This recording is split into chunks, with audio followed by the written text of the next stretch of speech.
ભારત માતા કી જય, વંદે માતરમ. મિત્રો, આજે કદાચ હજી જે આજુબાજુ ઊભા છે એ બધા 50 રોડવાળા જ છે. મારે ખાલી એકલી વાત કરવી. કમિશનર સાહેબ આવ્યા, 50 રોડવાળા હતા, અને બીજા નંબરમાં આપવાળા હતા, જે આપના આગેવાનો હતા. હું આપનો વિરોધ નથી કરતો, કે નથી ભાજપનો વિરોધ કરતો, નથી કોંગ્રેસનો વિરોધ કરતો, પણ હા, કમિશનર સાહેબની હાજરીમાં બૈરાવનું એવું કહેવા થતું હતું કે અજયભાઈ લોરિયા તમે જવાબદારી લ્યો, કે સ્ટ્રીટ લાઇટ તમે કરાવી આપજો, સાહેબ ન કરાવી આપજો. તો અજય લોરિયા રેડી હતો, તો આપવાળાએ ના પાડી કે અજયભાઈ લોરિયા જવાબદારી ન લે. આ સાચી વાત, બરાબર? તો મેં એવું કીધું કે આપવાળા તમે જવાબદારી લ્યો, કામ કરી દેવાની તમારામાં ક્ષમતા હોય.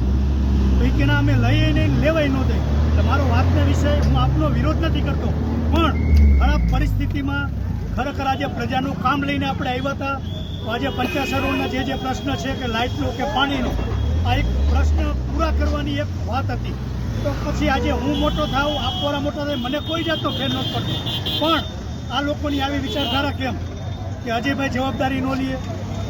પણ હા, જવાબદારી નથી લીધી, છતાંય 10 દિવસમાં જો લાઇટનું કામ પૂરું નહીં થાય તો હું 50 રોડ ઉપર આવીને હનુમાનજીના મંદિરે હું જે આગેવાનો હતા બધાને બોલાવી હું એમની સાથે રહીશ. ભારત માતા કી જય, વંદે માતરમ.